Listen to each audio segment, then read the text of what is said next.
setia TVRI Maluku di mana saja Anda berada. Apa kabar? Kembali lagi di Ruang Miku, ruang obrolannya admin medsos TVRI Maluku, dan kali ini bersama Miku Monik di sini. Aduh, kangen banget, udah lama ya nggak ketemu.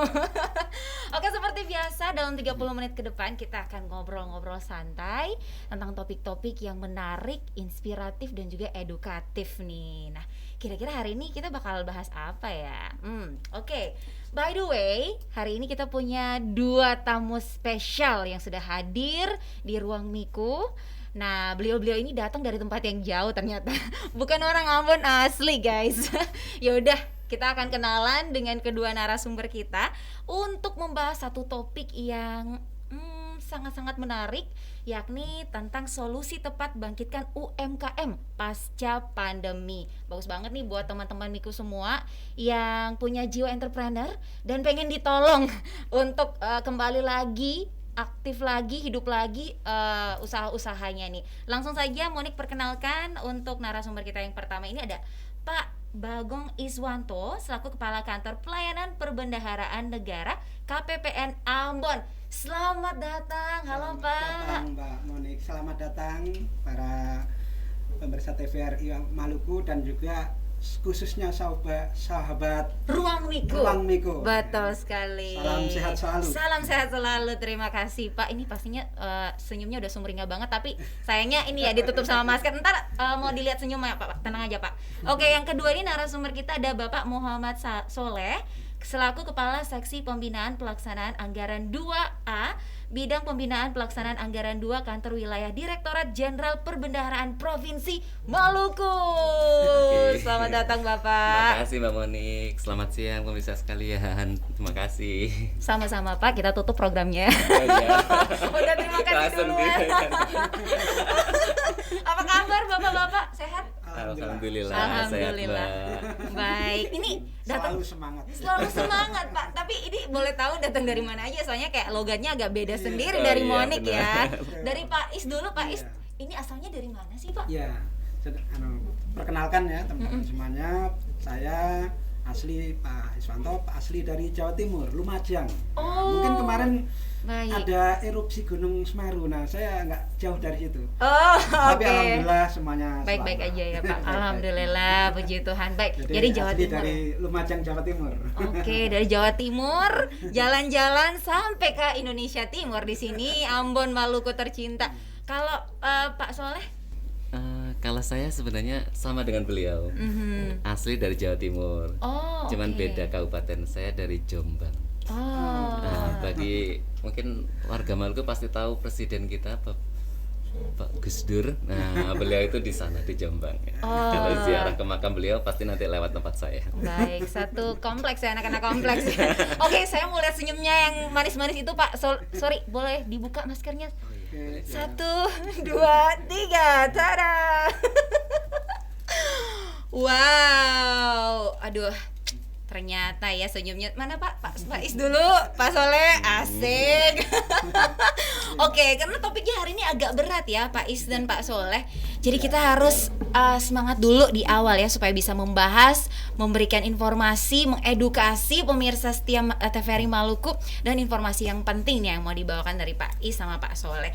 Nah, kita kalau ngomong-ngomong UMKM nih ya Pak Soleh sama Pak Is, kita pasca pandemi ini lagi mulai bangkit lagi nih perekonomian kita. Tentu saja para pelaku UMKM ini juga salah satu yang menyumbang sumbangsi terbanyak juga ya untuk pemulihan ekonomi. Kira-kira seperti apa sih kondisi UMKM kita saat ini pasca pandemi ya? Saya mau dengar dulu dari Pak Is dong. Iya, makasih Mbak Monik. Jadi para pemirsa sekalian ya, kita ketahui bersama bahwa setiap awal tahun anggaran itu pemerintah membuat suatu kebijakan untuk pelaksanaan APBN kita di tahun 2022 ini khususnya. Ada 6 kebijakan ya, di fokus 6 kebijakan di tahun 2022 ini. Yang pertama adalah APBN kita masih untuk penanganan pandemi, untuk penanganan bidang kesehatan. Kemudian yang kedua, kebijakan di dalam perlindungan sosial, Mbak Monik. Kemudian ada yang ketiga terkait dengan peningkatan kualitas SDM ya, kemudian untuk pembangunan infrastruktur, desentralisasi fiskal, dan juga reformasi struktur penganggaran. Nah, semuanya kebijakan ini tentunya ditujukan untuk menopang bagaimana pertumbuhan ekonomi kita, ya khususnya di tahun 2022 ini. Untuk target pertumbuhan ekonomi, Mbak Monik, tahun 2022 ini pemerintah mentargetkan 5,6%, gitu ya. Dan kuartal 1 kemarin kita telah mencapai 5,1%, dan kuartal 2 ini kita diproyeksikan pertumbuhan ekonomi kita antara 4,8 sampai 5,3%. Gitu. Dan kita ketahui bahwasannya di masa pandemi pertumbuhan ekonomi kita tentunya terpengaruh, ya. Betul. Dan kita menyadari bahwasanya UMKM yang sebagai kelompok usaha mikro, menengah dan kecil ini merupakan kelompok usaha yang menopang pertumbuhan ekonomi ini cukup luar biasa, cukup penting sekali. Karena apa? UMKM yang kita miliki ini yang memiliki jumlah yang besar dan mampu bertahan di masa krisis ekonomi. Itu yang luar biasa. Nah, untuk itu maka kita sadari bahwasanya UMKM ini kontribusinya sangat luar biasa sekali. Betul. Kita lihat bisa menyerap tingkat penyerapan tenaga kerja yang besar, kemudian kontribusi terhadap PDB juga tinggi, kemudian juga terkait dengan peranan peningkatan kesejahteraan masyarakat. Gitu. Tapi kita juga menyadari bahwasanya UMKM kita masih ada beberapa kendala hambatan, tentunya diantaranya terkait dengan akses pemasaran, kualitas SDM-nya, dan juga akses pembiayaannya. Betul. Nah, disitulah nanti yang akan kita diskusikan ya, untuk akses pembiayaan ini untuk meningkatkan UMKM kita di khususnya di Provinsi Maluku ini. Itu poinnya yang perlu kita ketahui saat ini yang dilakukan oleh pemerintah. Baik Pak Is, wah luar biasa, ini kita udah 2 SKS guys ya hari ini.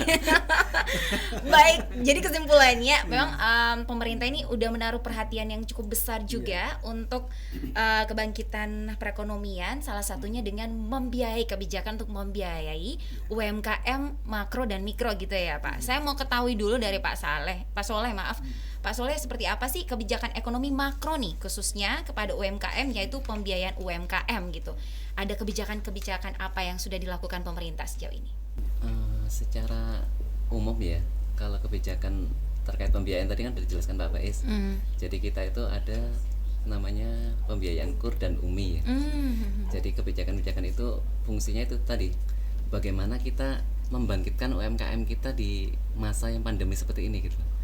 Pertama, kalau waktu krisis dulu kita kan ngerasanya mungkin bisa lah bangkit karena kondisi mata uang atau kondisi global. Tapi kalau sekarang kan pandemi ya, jadi dari sisi kita ruang gerak aja UMKM itu udah susah gitu. Nah dari situ semakin membuat kondisi UMKM itu semakin terjepit gitu. Kalau dulu masalah pemasaran, masalah biaya segala macam itu kan bisa diatasi ya. Tapi kalau sekarang ruang gerak untuk sekedar buka usaha aja itu tidak bisa ya. Nah di saat seperti ini maka kelonggaran-kelonggaran yang sekarang udah mulai diberlakukan itu kita manfaatkan seluas-luasnya gitu. Pemerintah itu berusaha membuka kayak semacam tempat wisata, hiburan, terus kegiatan-kegiatan olahraga dan kegiatan lain yang itu juga akan memberi ruang pada UMKM supaya bisa bergerak gitu. Nah pertama dari sisi itu dulu, kelonggaran-kelonggaran dari pemerintah semuanya udah dibuka. Nah terus kita lanjutkan dengan salah satunya program UMI dan KUR ini, bagaimana menyesuaikan dengan kondisi saat pandemi ini. Salah satunya seperti kalau dulu waktu masih pembatasan, kita kan kalau secara normal kita menyerahkan dokumen-dokumen itu harus datang langsung. Nah pada saat pandemi pemerintah memberlakukan aturan-aturan untuk memperlonggarnya. Jadi tidak perlu lagi datang ke kayak kantor banknya atau pengadaian, tapi cukup bisa dilakukan secara online. Nah, itu salah satu bentuk mempermudah dalam waktu kondisi pandemi. Nah, terus selain itu untuk agunan. Nah, kalau dulu mungkin agunan-agunan itu harus kita secarkan secara fisik. Nah, pada saat pandemi seperti ini pemerintah memberi kemudahan. Jadi cukup misalkan dokumen itu bisa dikirimkan via kurir atau bisa dalam bentuk scan dulu Pak ya, untuk mempermudah proses pencairannya. Jadi itu salah satu wujud bagaimana peran pemerintah dalam pemberdayaan UMKM kita di masa pandemi seperti ini Mbak. Jadi nggak cuma offline, online juga dilayani di sana dilayani, ya. Kita mudahkan. Betul. Terus ada juga namanya kayak relaksasi pembayaran. Jadi misalkan UMKM yang terdampak gitu ya, mereka kan tidak bisa membuka usahanya. Jadi pemerintah berusaha memberi keringanan, tapi dengan syarat-syarat tertentu, minimal ya usahanya itu memang benar-benar terdampak, atau ada surat keterangan dari pihak-pihak terkait yang menerangkan bahwa usahanya itu terdampak COVID gitu. Jadi pemerintah memberikan relaksasi berupa mungkin penundaan atau sampai dengan berapa bulan gitu, biar mereka bisa istilahnya nafas dulu lah. Kalau udah bisa nafas, barulah kita berusaha lagi membayar cicilan kembali.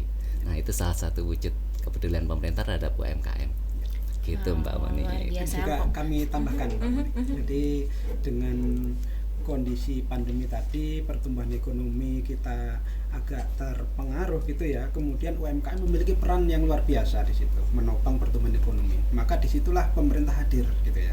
Pemerintah hadir melalui pembiayaan program pemerintah kepada UMKM berupa KUR dan UMI. Gitu. Nah, disinilah nanti kita melihat kebijakan pemerintah untuk KUR maupun UMI, bagaimana usaha program pemerintah ini bisa dimanfaatkan dengan baik oleh saudara-saudara di UMKM, sehingga usaha mereka bisa tetap survive, tetap bisa bertahan, sehingga secara umum ya tujuan kita pertumbuhan ekonomi baik itu secara nasional maupun khususnya di Maluku bisa kita pertahankan dan bisa kita tingkatkan di masa depan. Setuju banget sama Pak Is dan juga Pak Soleh nih ya. Jadi memang perhatian pemerintah itu sangat-sangat intens begitu ya. Apalagi kita ketahui kalau misalnya negara-negara maju lainnya itu udah benar-benar memberikan perhatian 80%, 50% ke UMKM. Nah, Indonesia juga nggak mau kalah nih, kasih perhatian juga. Ya walaupun belum sebesar negara-negara maju, tapi terlihat signifikansinya begitu ya Pak. Nah, dari tadi disinggung terus nih tentang UMI dan KUR. Ini anak-anak dari mana ya? bukan nama orang ya guys ya. Jadi kita mau dengar dulu nih Pak Soleh mungkin ya. Pak Soleh bisa jelaskan apa sih sebenarnya UMI dan KUR itu? Mungkin sudah agak familiar di telinga kita, tapi mungkin tidak dimengerti secara jelas nih. Saya datangkan ahlinya langsung buat kita. Silakan Pak Soleh. Jadi UMI itu kan istilahnya gini, ada dua jenis program dari pemerintah terkait pembiayaan, namanya KUR dan UMI. UMI itu pembiayaan kepada masyarakat atau kelompok usaha mikro. Kenapa kita kasih singkatan gitu? Itu untuk memudahkan aja, UMI usaha mikro kecil. Nah, itu mereka-mereka yang kalau kita bahas dari sisi perbankan itu gini, orang ini sebenarnya tidak, kalau orang bank datang tuh mau ngasih pinjaman, kayaknya nggak layak ini kita kasih. Nah, mereka inilah yang kita sasar gitu. Usaha-usaha kecil seperti kayak pedagang asongan, pedagang gerobak, kaki lima, pedagang sayur-sayuran di pasar gitu. Nah, usaha-usaha yang benar-benar kecil, mikro. Nah, itu yang nanti kita dapatkan pembiayaan dari UMI. Berapa sih jumlah bantuan dana yang diberikan? Memang karena namanya usaha kecil banget ya, itu sampai dengan 10 juta. Tapi untuk tahun ini itu bisa meningkat sampai dengan 20 juta.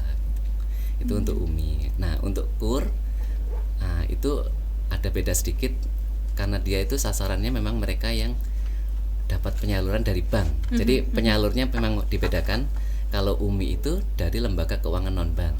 Seperti kalau di sini tuh ada Pegadaian dan PNM Madani ya. Nah, mungkin sudah sering lihat kantornya di wilayah Maluku, Ambon ada. Udah banyak juga pastinya. Ini salah satu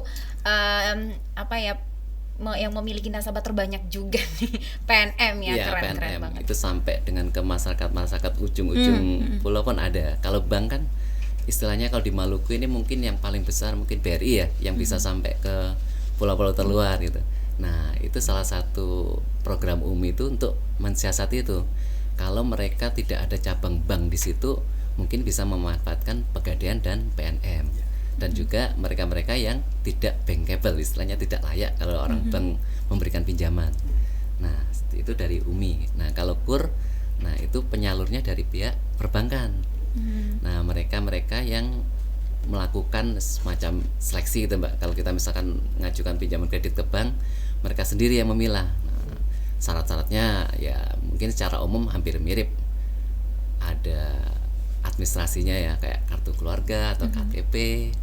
Terus ada usaha yang produktif, Nah, usaha produktif ini nanti mungkin pihak bank yang akan menilai gitu ya, apakah ini benar usaha yang produktif atau cuma untuk konsumtif gitu. Seperti itu salah satunya.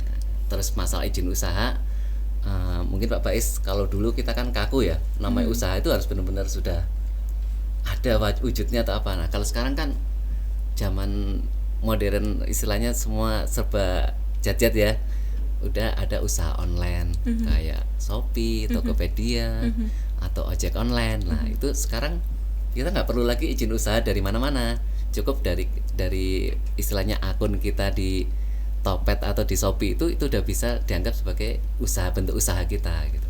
Nah itu salah satunya. Kalau untuk kurnya sendiri, batas pinjamannya sebenarnya ada yang mirip dengan UMI ya. Dari yang paling kecil super mikro itu sampai 10 juta, mikro itu sampai 10 sampai 100, terus kecil itu ada sampai 500.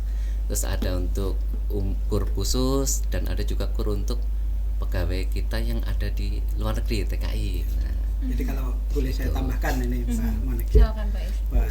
gambarannya kan seperti ini. Kalau kita ada kebutuhan untuk anggaran gitu ya, kita pinjam ke bank, maka di situ kita ada administrasi. Kemudian kita usaha kita juga usaha ke bank nanti menjaminkan usaha kita ya. Tentunya untuk izin usaha kita bisa koordinasi dengan Pemda setempat ya untuk mendapatkan izin usaha sebagai bukti, karena memang harus dilampirkan itu izin usaha ke perbankan itu. Nah, harus ada anggunan ataupun izin usaha kita tadi sebagai jaminannya gitu ya, nanti di perbankan. Kemudian usaha kita yang kecil, aduh saya nggak mampu ini kalau lewat perbankan gitu ya. Usaha yang ultra mikro ini yang kecil ini kita fasilitasi dengan melalui lembaga non perbankan. Lembaga non perbankan yaitu penyaluran lewat UMI tadi gitu ya. Ultra mikro. Di sini penyalurnya yang ada di Maluku yaitu Pegadaian dan PMM ya itu. Jadi seperti itu untuk penyaluran KUR maupun UMI gitu ya. Nah, kami sebagai institusi kantor vertikal Mbak Monik di Kementerian Keuangan di KPPN Ambon, satu unit vertikal di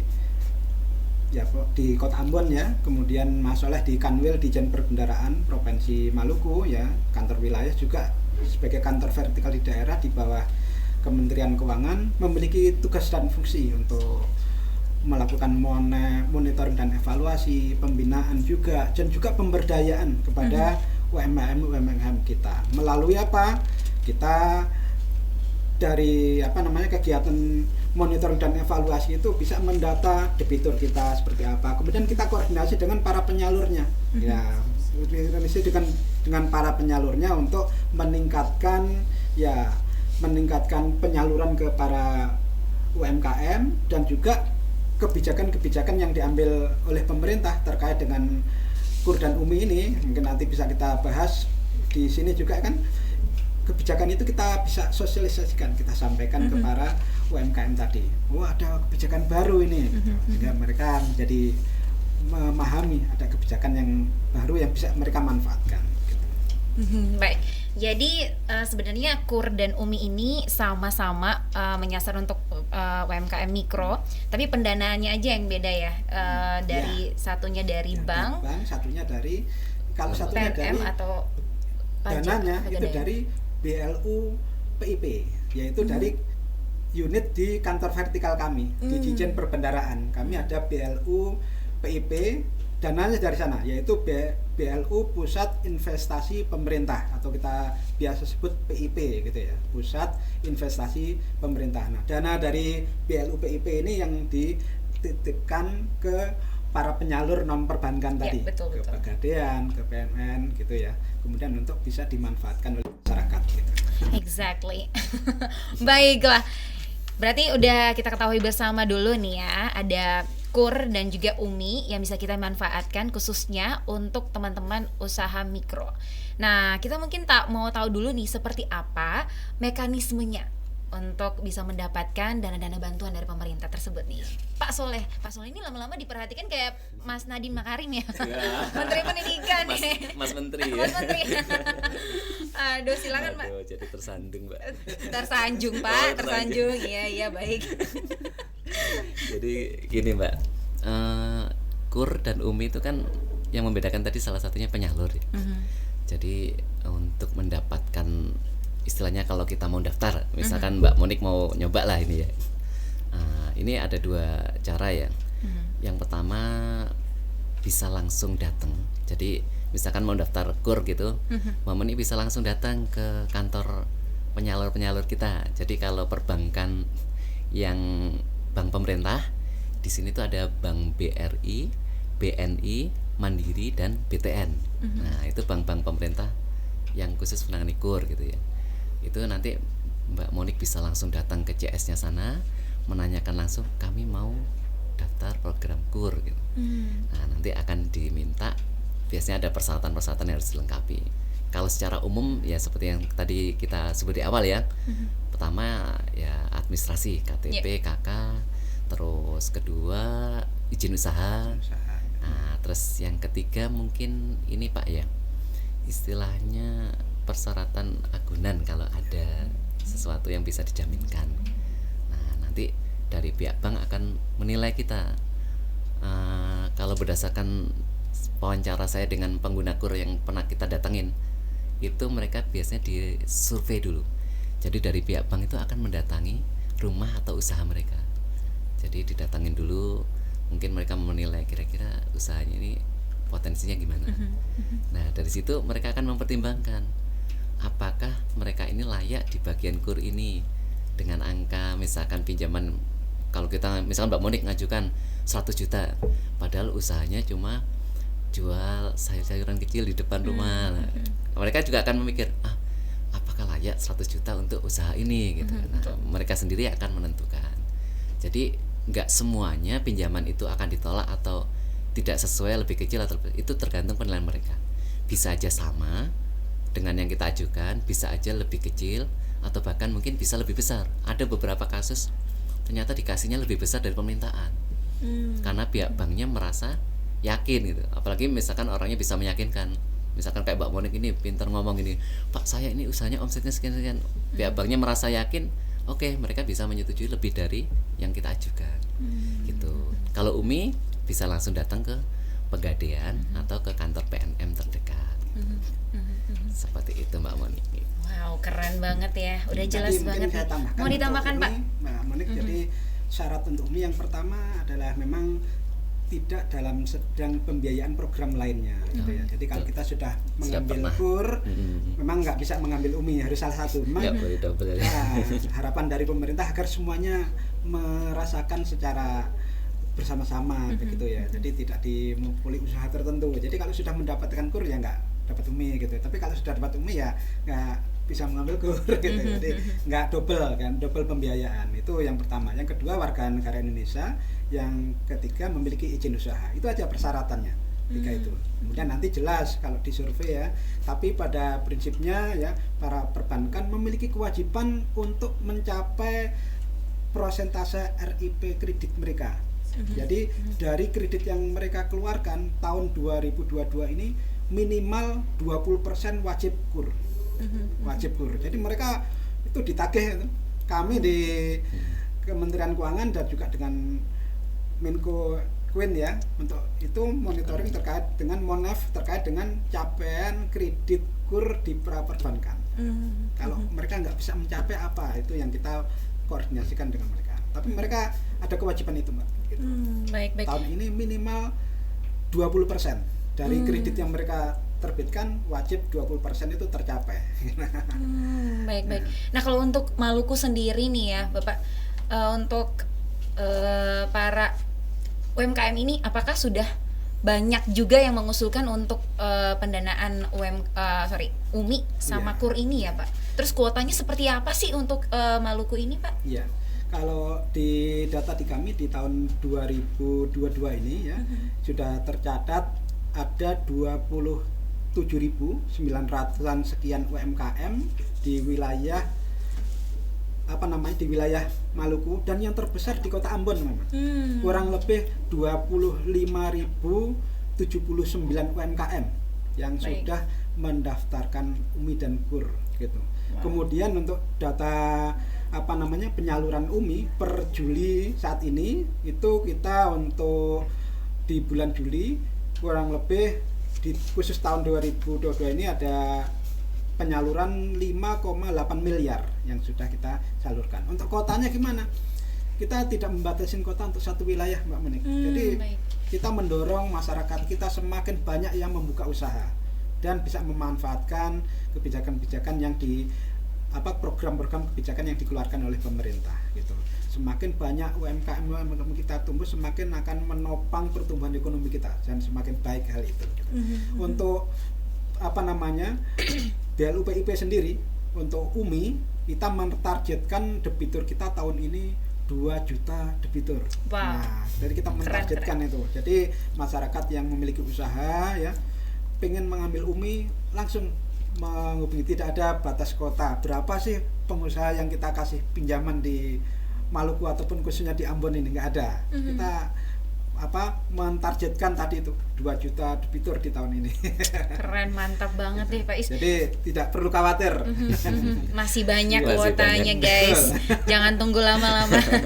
Oke, nah tadi bilangnya di kota Ambon yang paling banyak nih. Tapi kita juga punya potensi-potensi yang di luar kota Ambon nih. 11 kabupaten kota lainnya, mohon maaf, 10 kabupaten kota lainnya tuh sebenarnya punya potensi untuk usaha juga lebih besar dan lebih baik juga daripada di Ambon sendiri ya Pak Is dan juga Pak Soleh. Nah ini untuk 10 kabupaten kota selain kota Ambon ini, apakah mereka juga punya pemahaman yang baik dan sudah mengetahui tentang adanya bantuan pemerintah lewat KUR dan UMI ini Pak Soleh? Sebenarnya gini Mbak ya, kita ini Kementerian Keuangan ya, itu juga punya kantor vertikal di luar Ambon. Jadi kita itu ada 4 KPPN ya Bapak Is ya. Ada KPPN Ambon, KPPN Tual, KPPN Masohi, KPPN Somlaki Pak ya. Jadi mereka yang istilahnya kepanjangan tangan dari kita atau dari pemerintah atau Kementerian Keuangan untuk menyebarkan informasi ke masyarakat di wilayah kerja mereka gitu. Jadi kalau sampai Aru atau mana, Aru itu ikut Tual Pak ya, wilayah ya, kerjanya. benar. Atau nanti yang wilayah Somlaki sampai ke ujung barat ya, atau yang utara mungkin Masohi gitu. Jadi istilahnya kita itu semuanya ada kepanjangan tangan untuk sampai ke pulauan yang terpencil pun kita, layanan kita sampai ke sana gitu. Jadi informasi-informasi seperti itu insya Allah akan selalu tersalurkan kepada mereka gitu. Jadi tidak akan terlupakan walaupun berada di pulau-pulau yang terluar, karena layanan kita nyampe ke mereka gitu. Untuk data UMI Mbak Menik, tahun 2022 per Juni kemarin itu memang tidak hanya Ambon. Yang mendekati Ambon yang cukup luar biasa penyaluran UMI kita itu di Kabupaten Buru. Kalau tadi Ambon secara debitur memang paling banyak, ada per Juni kemarin ada 696 debitur. Nilainya kurang lebih 2,3 miliar. Nah, untuk Kabupaten Buru itu debiturnya selisih sedikit dengan Ambon, 668 debitur. Dengan nilai jauh lebih besar daripada Ambon, yaitu 2,6 miliar KUR yang disalurkan di Kabupaten Buru. Untuk kabupaten yang lain 10 kabupaten juga ada. Memang ada seperti Kepulauan Tanibar itu ada 424 debitur, kurang lebih 1,6 miliar yang kita salurkan di sana. Jadi semuanya sudah kita kita di Kementerian Keuangan di kantor vertikal di KPPN memiliki tugas untuk mensosialisasikan kebijakan pemerintah terkait dengan UMI. Contohnya tadi plafon UMI di tahun ini pemerintah tingkatkan yang tadinya 10 juta menjadi 20 juta per usaha. Keren banget. Jadi kita udah dapat fresh air ya, pemirsa semuanya. Ya, bahwa sedikit kita lagi kami tambahkan terkait Silakan, dengan Pak Is. kebijakan UMKM di tahun kebijakan KUR ya, Pak Manik ya. Kebijakan KUR di tahun 2022 ini ya, di mana beberapa hal yang perlu kami informasikan ya ke para pendengar pemirsa TVRI ya, khususnya Ruang Miko. khususnya Ruang Miko. Jadi ada kebijakan KUR tahun 2022 yang pertama tadi adalah terkait dengan peningkatan plafon KUR yang secara nasional tadinya ditetapkan 250 triliun, tahun ini ditingkatkan menjadi 373 triliun untuk KUR gitu ya. Kemudian ada kebijakan relaksasi kebijakan KUR di masa COVID ya, itu diatur di di peraturan Menko Ekuin nomor 1 tahun 2022 ya, Permenko nomor 1 tahun 2022. Di antaranya adalah kur kecil tanpa batasan akumulasi plafon ya sampai dengan akhir tahun ini. Kemudian penundaan target sektor produksi sesuai dengan pertimbangan komite. Kemudian juga kebijakan yang ketiga yaitu perubahan kebijakan kur untuk memperluas dan meningkatkan penyaluran kur. Salah satunya tadi plafon kur mikro yang sebelumnya antara 10 juta sampai 50 juta sekarang ditingkatkan menjadi antara 10 sampai 100 juta gitu ya. Jadi ini hal-hal yang diambil oleh pemerintah di UMI tadi ya. Plafonnya kita tambahkan, kemudian juga penyalur yang tadinya itu harus badan usaha pemerintah maupun daerah tadinya yang menyalurkan. Tapi sekarang lembaga non perbankan bisa menyalurkan. Sepanjang memiliki pengalaman menyalurkan kredit kurang lebih 2 tahun dan juga kinerjanya kita nilai bagus. Itu penyalur untuk UMI di tahun ini ditargetkan kurang lebih ada 20 penyalur. Jadi tidak hanya Pegadaian dan PNPN, ada 20 penyalur. Jadi itu untuk memudahkan masyarakat bagaimana mendapatkan pembiayaan dari UMI tadi. Itu yang diambil dari pemerintah di tahun ini, Mbak Monik. Baik sekali, keren banget nggak sih? Itu dibukakan akses selebar-lebarnya, bantuan yang diberikan itu luar biasa, mempermudah masyarakat juga supaya bisa bangkit lagi dari keterpurukan akibat pandemi COVID-19. Nah ini kita udah sampai di penghujung acara kita nih, Pak Menteri. Terima kasih sekali lagi untuk Pak Is dan juga Pak Soleh untuk informasinya. Sekali lagi buat pemirsa setia TVRI Maluku, closing betul ya, Bapak ya? Iya Pak, betul sekali, kayak sehati gitu ya. Semakin dekat sama kayak sehati. Kita akan mendengar closing statement dari Pak Is juga Pak Soleh yang merupakan himbauan nih buat masyarakat Maluku yang sementara menyaksikan program kita untuk lebih aware lagi terhadap bantuan pemerintah dan segera ya mendaftarkan diri untuk menjadi penerima bantuan. Silakan Pak Is. Jadi di dalam pemberdayaan UMKM kami di institusi Kementerian Keuangan, khususnya saya di KPPN Ambon, itu memiliki tugas yang pertama, kita berupaya untuk memberdayakan UMKM, Mbak. Jadi kita kemarin kita bersinergi dengan semua kantor Kementerian Keuangan. Kemarin kita berupaya untuk mempromosikan UMKM yang ada di Maluku. Dan itu alhamdulillah berhasil. Kemarin ada UMKM kita dijadikan souvenir di kegiatan G20. Yaitu kopi tuni dan Betakraf. Itu luar biasa. Keren. Kemarin dijadikan souvenir di delegasi perwakilan G20 dan tingkat kementerian. Nanti kita tunggu di puncak G20, mudah-mudahan di pertemuan kepala negara itu bisa juga dijadikan souvenir para kepala negara. Amin. Kemudian keren yang banget. kami lakukan yang kedua, Mamanik, yaitu melakukan sosialisasi terkait dengan program-program pemerintah yang terkait dengan pembiayaan UMKM, khususnya KUR dan UMI yang kami contohnya seperti yang sekarang kami sampaikan ke para pemirsa TVRI Maluku. Kemudian yang ketiga, kami juga mengupayakan menjemberluaskan dan memberikan fasilitas untuk publikasi UMKM. Contohnya di tempat kami di KPPN Ambon saat ini melakukan renovasi gedung untuk membangun rumah UMKM. Nanti di situ saudara-saudara kita di UMKM bisa mempromosikan produknya, kemudian mendisplay, dan kami juga akan membantu untuk promosi pemasarannya di situ, dan bisa berkonsultasi juga terkait dengan UMKM. Yang menangani nanti tidak hanya kami, mungkin dari dinas koperasi, dari kantor Kementerian Keuangan yang lain, pajak, dari bea cukai maupun dari KPKNL di Ambon, itu kami bersinergi untuk memberdayakan UMKM khususnya di Provinsi Maluku ini. Baik, terima kasih Pak Is untuk closing statementnya dan juga informasi yang sangat inspiratif, edukatif juga tentunya. Silakan Pak Soleh, 2 menit dari sekarang. Enggak Pak, silakan Pak. Kalau dari saya mungkin lebih menghimbau ke masyarakat pemirsa TVRI ya. Jadi jangan ragu-ragu, jangan takut kehabisan kuota KUR atau UMI ya, karena pemerintah membuka seluas-luasnya bagi masyarakat, terutama UMKM di wilayah Maluku ini, untuk memanfaatkan program tersebut. Jadi jangan ragu-ragu.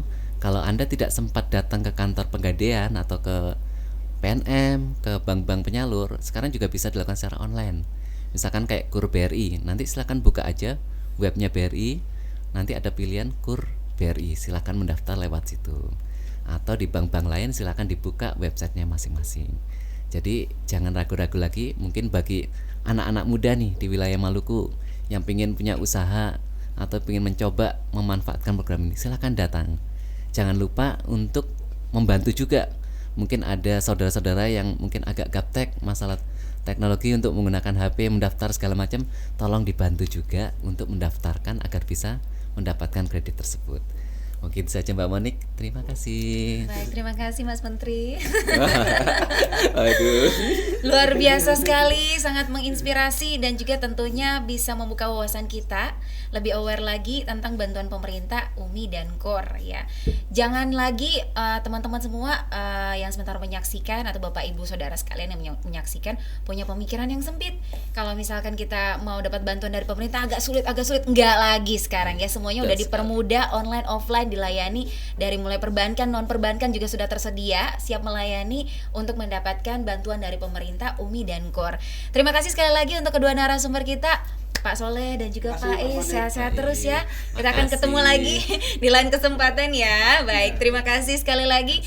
Dan pemirsa tentunya terima kasih banyak sudah menyaksikan program Ruang Miko. Kita ketemu di kesempatan selanjutnya. Selamat sore, bye.